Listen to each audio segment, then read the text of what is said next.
नमस्कार, स्वागत है आप सबका दिन भर की तमाम बड़ी और अहम खबरों के साथ में हूं कवीन सचान। शुरुआत हेडलाइन से। मणिपुर के चौंदेल में सेना के काफिले पर हमला, 20 जवान शहीद, 11 घायल। रक्षा मंत्री सुरक्षा हालात पर गृहमंत्री और सेना प्रमुख और राष्ट्रीय सलाहकार की बैठक में हुई चर्चा। मैगी नूडल्स की बिक्री पर गुजरात और जम्मू कश्मीर समेत 5 राज्यों में पाबंदी, केंद्र ने मांगी सभी राज्यों से रिपोर्ट। एफएसएसआई की व्यापक जांच नतीजे का इंतजार, दूसरे ब्रांड भी शक के दायरे में। मुख्यमंत्री की उम्मीदवारी पर तनातनी के बीच शरद यादव का दावा, बिहार में जेडीयू आरजेडी कांग्रेस मिलकर लड़ेंगे चुनाव। मांझी की शर्त, मेरे साथ के लिए नीतीश से नाता तोड़े लागू। मानसून का बढ़ा इंतजार, अगले 48 घंटे में केरल तट पर दस्तक देगा। सरकार का दावा, कम बारिश से खाद्यान्न उत्पादन पर नहीं होगा असर।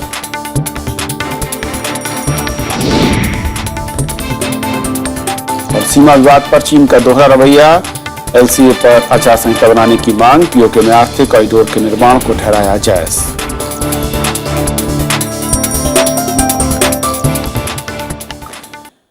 पूर्वोत्तर के राज्य मणिपुर के चौनेल जिले में आज सुबह उग्रवादियों के हमले में सेना के 20 जवान शहीद हो गए। उग्रवादियों के घात लगा किए गए इस हमले में 12 से ज्यादा जवान घायल हुए हैं। राजधानी इम्फाल से लगभग 80 किलोमीटर दूर 6 डोगरा रेजिमेंट के गश्ती दल पर यह हमला सुबह करीब 8:30 बजे हुआ। उग्रवादियों ने हमले में शक्तिशाली इम्प्रोवाइज्ड एक्सप्लोजिव डिवाइस का इस्तेमाल किया। घायल जवानों को सेना के विमान से इलाज के लिए ले जाया गया और उग्रवादियों को पकड़ने के लिए सुरक्षा बलों को वहां पर रवाना किया गया है। इस बीच दिल्ली में गृह मंत्रालय में एक उच्च स्तरीय बैठक हुई। इसमें गृह मंत्री राजनाथ सिंह, रक्षा मंत्री मनोहर पर्रिकर और सेना प्रमुख जनरल दलबीर सिंह सुहाग के अलावा राष्ट्रीय सुरक्षा सलाहकार अजीत डोवाल भी मौजूद थे। प्रधानमंत्री नरेंद्र मोदी ने इस उग्रवादी हमले की निंदा की है। इस हमले की जिम्मेदारी फिलहाल अब तक किसी भी संगठन ने नहीं ली है। आतंकवाद के खिलाफ हमारी सरकार मजबूती से लड़ रही है और आतंक को करारा जवाब दिया जा रहा है। उसमें ये बलिदान हुआ है, इनका बलिदान व्यर्थ नहीं जाएगा। आतंक के खिलाफ लड़ाई जारी रहेगी।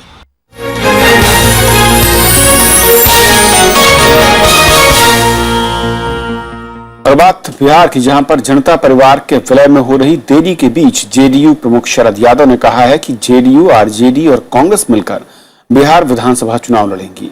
16 की कवायद में आरजेडी जेडीयू के नेताओं के बीच मुलाकात का दौर जारी है।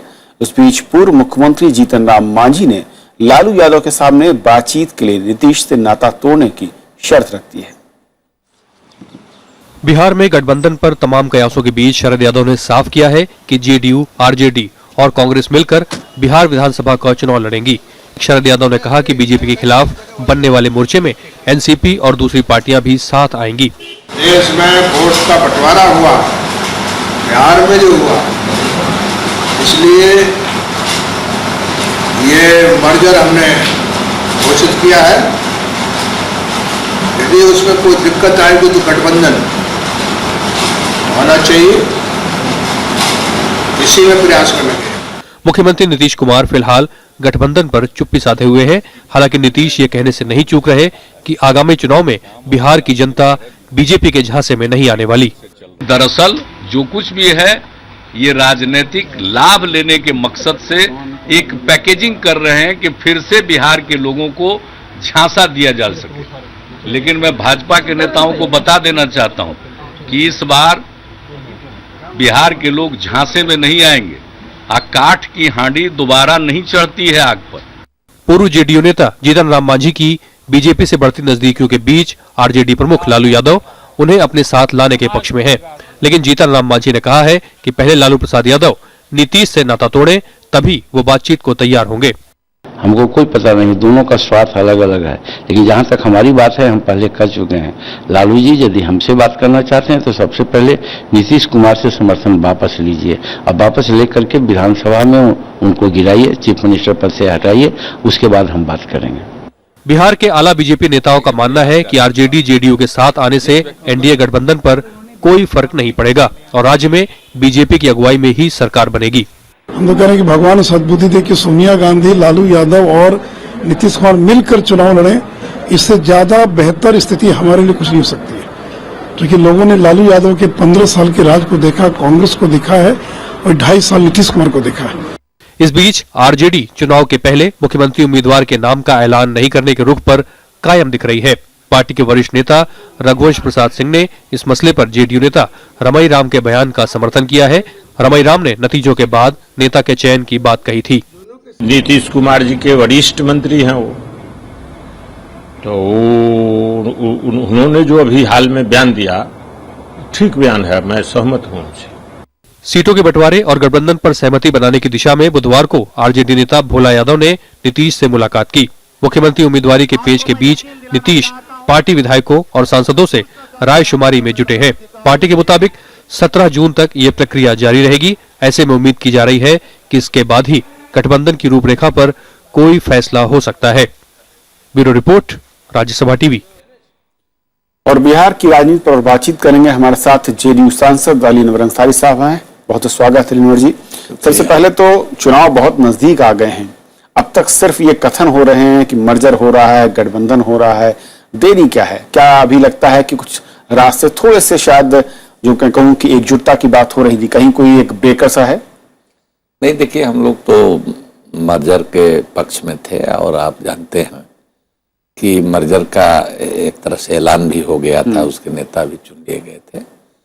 लेकिन जो उस मामले को देख रहे थे यहाँ लोग, उन लोगों का कहना है कि उसमें कुछ टेक्निकल डिफिकल्टी है, तो इसको लेकर के अगर संभव नहीं हुआ तो हमारे राष्ट्रीय अध्यक्ष हैं और अब सम्मानित अध्यक्ष हैं, वो कह रहे हैं कि अगर उसमें कोई दिक्कत हुई फौरी तौर पर तो इतना तो पक्का है कि हम लोग मिल करके चुनाव लड़ेंगे।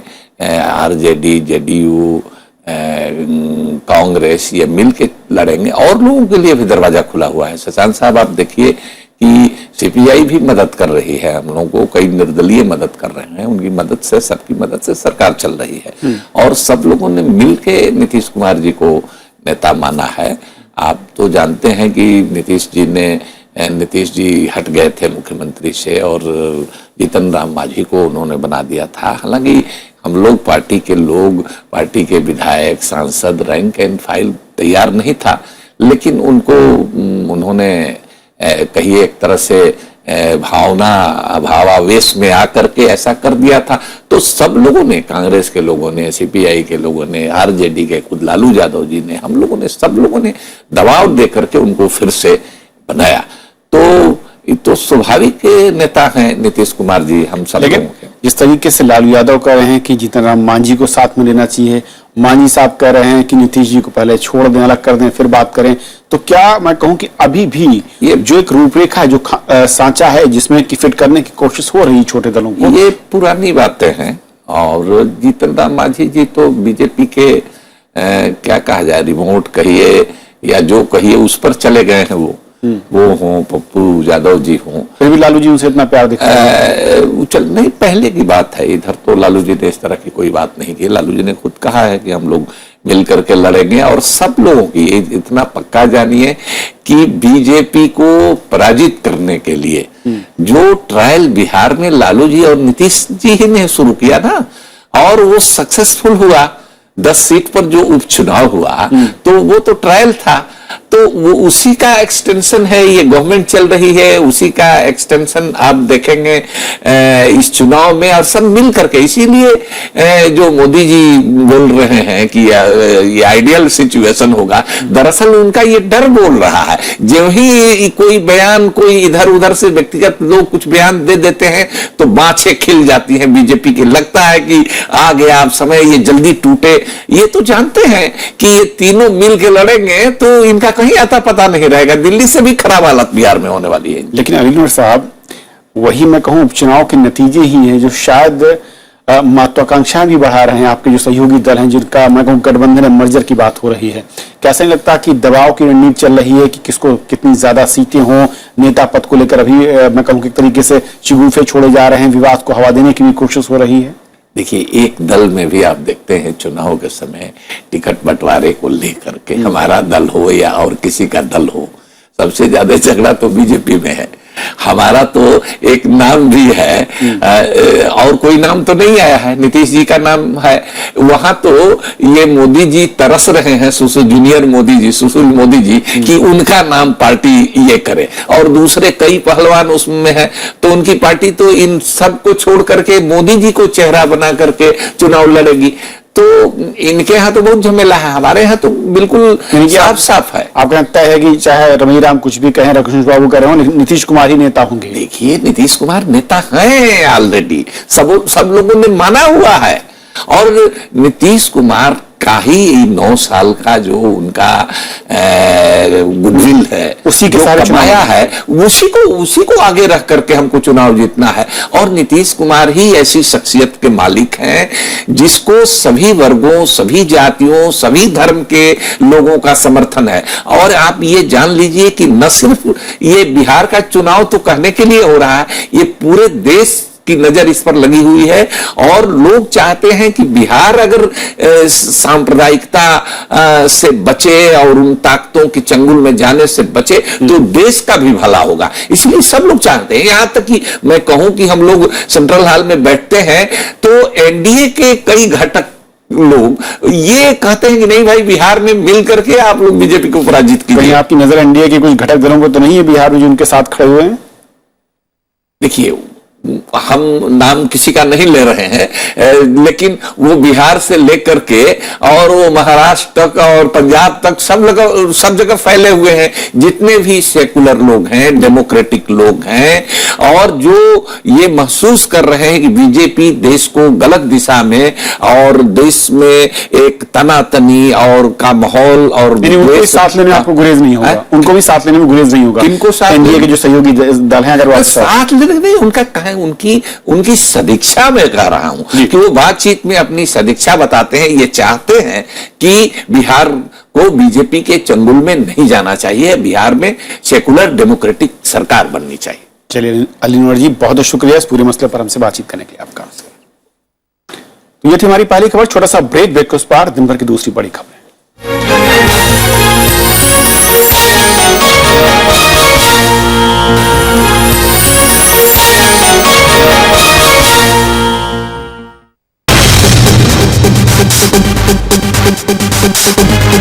भारत की तरह कोरिया भी था उपनिवेश। आजादी के बाद उसका भी हुआ विभाजन। उसने भी झेले भीषण युद्ध।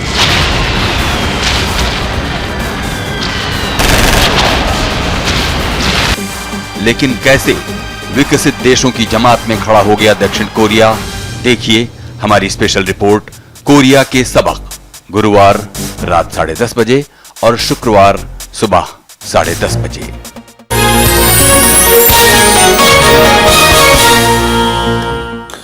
मैगी नूडल्स में घातक रसायनों की पुष्टि के बाद आज गुजरात और जम्मू कश्मीर में भी मैगी की बिक्री पर 1 महीने के लिए पाबंदी लगा दी गई। केंद्र सरकार ने अब तक इस बारे में सभी राज्यों से रिपोर्ट तलब की है, जिसके आधार पर आगे की कार्रवाई करने की बात कह रही है। इस बीच FSSAI की प्राथमिक जांच में मैगी में घातक रसायनों की पुष्टि हुई है और अब सभी दूसरे ब्रांड के नूडल्स भी जांच के दायरे में आ गए हैं। केरल, दिल्ली, उत्तराखंड के बाद अब गुजरात और जम्मू कश्मीर सरकार की जांच में भी मैगी में घातक MSG और लेड की मात्रा निर्धारित सीमा से ज्यादा पाई गई है। गुजरात और जम्मू कश्मीर में मैगी नूडल्स की बिक्री पर 1 महीने की पाबंदी लगा दी गई है और दूसरे नूडल्स की भी जांच की जा रही है। अभी टेस्ट कर रहे हैं, अगर किसी भी प्रोडक्ट का, किसी भी कंपनी का, कोई भी ब्रांड का अनसेफ खाद्य पदार्थ मिलेगा तो उसके सामने भी इसी प्रकार की कड़क कार्रवाई गुजरात सरकार करेगी। केंद्रीय खाद्य और उपभोक्ता मामलों के मंत्री रामविलास पासवान ने बताया कि सभी राज्यों से जांच रिपोर्ट मांगी गई है। उन्होंने कहा कि इस मामले को NCDRC को सौंप दिया गया है। वो कोर्ट उसमें हियरिंग करेगा। हियरिंग करने के बाद जो FSSAI हैं या जो FSSAI सब स्टेट के गवर्नमेंट से रिपोर्ट तलाश रही है। इस बीच गुरुवार को दिल्ली में खाद्य सुरक्षा और मानक संस्था FSSAI की केंद्रीय समिति की बैठक हुई। FSSAI ने कहा कि इस मामले में 1-2 दिनों में सभी राज्यों के फूड कमिश्नर अपनी जांच रिपोर्ट सौंप देंगे। इस बैठक में शामिल उद्योग जगत के प्रतिनिधियों का कहना था कि जांच चुनिंदा नमूनों की बजाय व्यापक होना चाहिए। 2 जगह की वैलिड रिपोर्ट्स आ चुकी हैं, दिल्ली और केरला की। बाकी जो रिपोर्ट्स आई उनमें खामियां थी। उन फूड सेफ्टी कमिश्नर्स को ये रिक्वेस्ट की गई है कि वो प्रॉपर रिपोर्ट्स बनवा के हमें भेजें, उसमें 2-3 दिन लगेंगे। लेकिन ये इशू एक सैंपल के ऊपर इतना इशू हुआ है, कंपनी के लिए भी फेवरेबल नहीं है और कंज्यूमर का मिसलीडिंग हो रहा है। लेकिन I don't take a side of any big companies also, they make it all claims. इस बीच राजस्थान, छत्तीसगढ़, अरुणाचल प्रदेश और पुडुचेरी जैसे कई और राज्यों ने भी मैगी नूडल्स के नमूनों की जांच के आदेश दे दिए हैं। कानपुर और मुरादाबाद जैसे शहरों में लोगों ने मैगी नूडल्स के खिलाफ प्रदर्शन भी किया है। प्रणव गोस्वामी, राज्यसभा टीवी। मौसम विभाग का मानना है कि 1-2 दिनों में दक्षिण पश्चिम मानसून केरल के तट पर दस्तक दे सकता है। आकलन के मुताबिक शुक्रवार को मानसून की पहली बारिश हो सकती है। इससे पहले मौसम विभाग ने 30 मई को मानसून के केरल पहुंचने का अनुमान लगाया था। हालांकि इस बार मानसून को लेकर अनुमान बेहतर नहीं है। आईएमडी का अनुमान है कि इस बार पिछले साल के मुकाबले 88% बारिश होगी। इन आशंकाओं के बीच केंद्रीय मंत्री अरुण जेटली ने देश को भरोसा दिलाते हुए कहा कि कम बारिश के चलते घबराने की जरूरत नहीं है और सरकार किसी भी स्थिति से निपटने के लिए पूरी तरह से तैयार है। खाद्यान्न की पैदावार पे बहुत असर पड़ने वाला है या उसकी उपलब्धि पे पड़ने वाला है, ये नहीं है। पिछले साल काफी कम थी, उसके बावजूद भी ओवरऑल बहुत बढ़ोतरी नहीं थी, लेकिन बहुत छोटी अंश में थोड़ी सी बढ़ोतरी थी।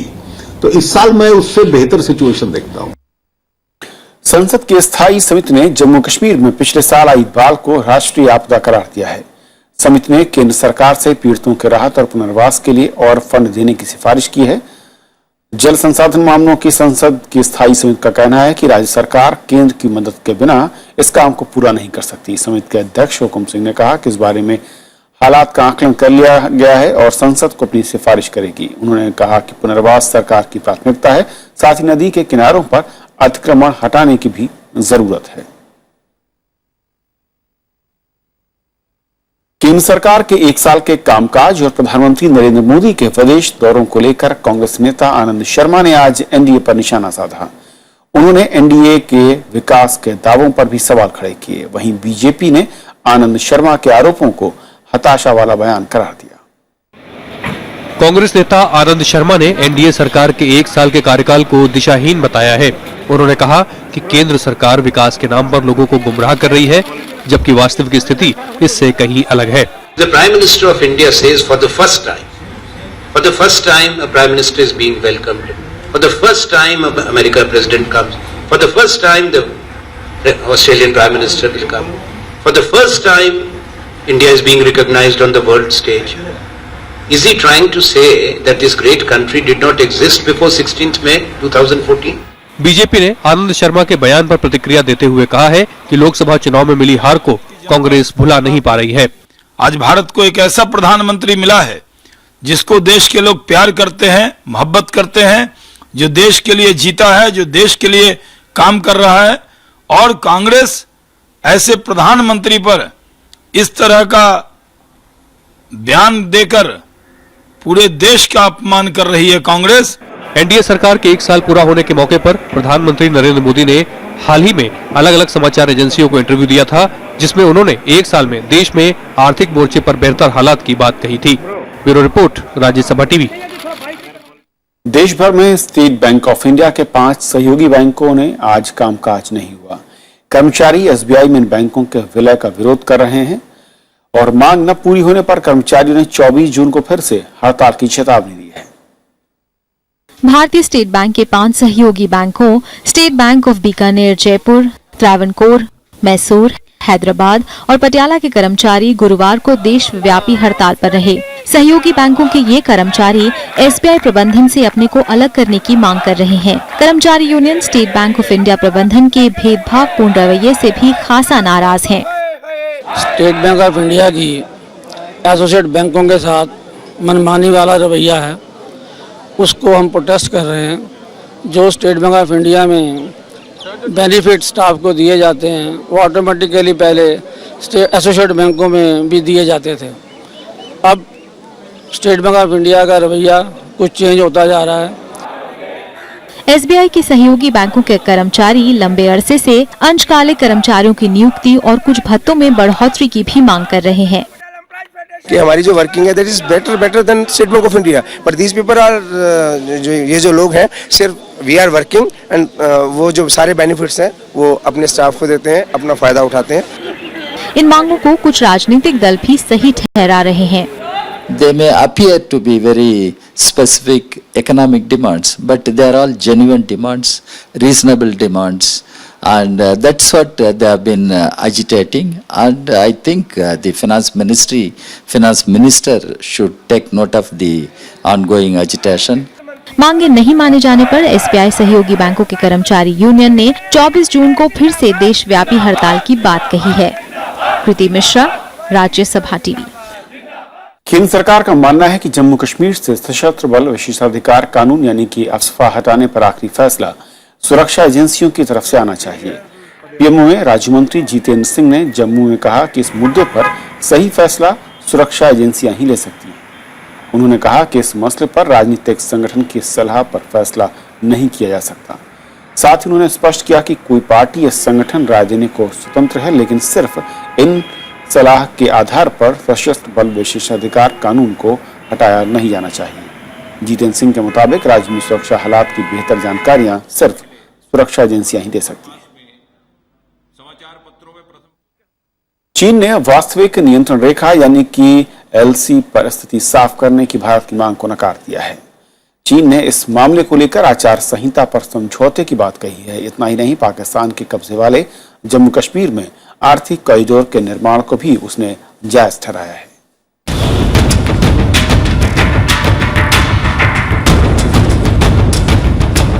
चीनी विदेश मंत्रालय के एशियाई मामलों के उप महानिदेशक डी हुआंग शिलियान की तरफ से एलएसी पर विवादित बयान आया है। हुआंग ने कहा कि दोनों देशों के बीच वास्तविक नियंत्रण रेखा को लेकर आचार संहिता पर समझौता होना चाहिए। चीन पाकिस्तान अधिकृत कश्मीर के बरास्ता इलाके में 46 अरब डॉलर के आर्थिक गलियारे की अपनी परियोजना को भी जायज ठहरा रहा है। चीन ने इस परियोजना को आजीविका से जुड़ी परियोजना बताया है।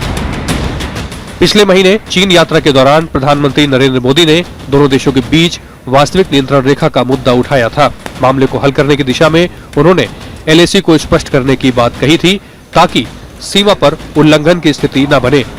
चीन ने दक्षिण चीन सागर में भारत के तेल उत्खनन का भी विरोध किया है। उसने इसे विवादित क्षेत्र बताया है। हालांकि पिछले महीने विदेश मंत्री सुषमा स्वराज ने तेल खनन को लेकर चीन के ऐतराज का कड़ा जवाब दिया था। उन्होंने कहा था कि हम अंतर्राष्ट्रीय नियमों के मुताबिक ही काम कर रहे हैं, जबकि चीन का ऐतराज गैर वाजिब है। Bureau report, Rajya Sabha TV. राष्ट्रपति प्रणब मुखर्जी ने दुनिया में बढ़ते आतंकवाद और कट्टरवाद पर गंभीर चिंता जताई है। उन्होंने इससे निपटने के लिए सभी देशों के बीच बेहतर सहयोग पर जोर दिया। राष्ट्रपति ने बेलारूस और भारत के बीच व्यापार, तकनीक और रक्षा समेत कई क्षेत्रों में सहयोग बढ़ाने पर भी अपनी सहमति जताई है। भारत और बेलारूस के बीच 6 समझौतों पर दस्तखत हुए हैं।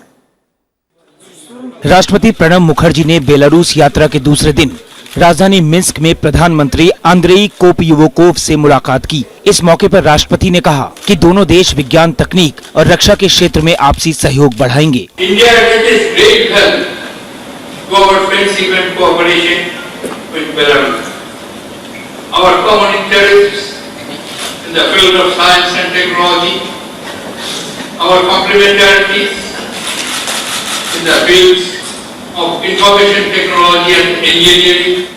इससे पहले बेलारूस राज्य विश्वविद्यालय में राष्ट्रपति ने भारत के पड़ोस में बढ़ते आतंकवाद और कट्टरवाद पर चिंता जताई।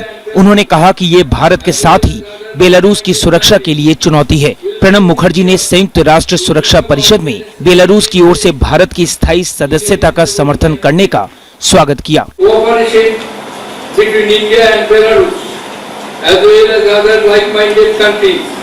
will be essential to bring about the necessary changes in a reasonable time frame.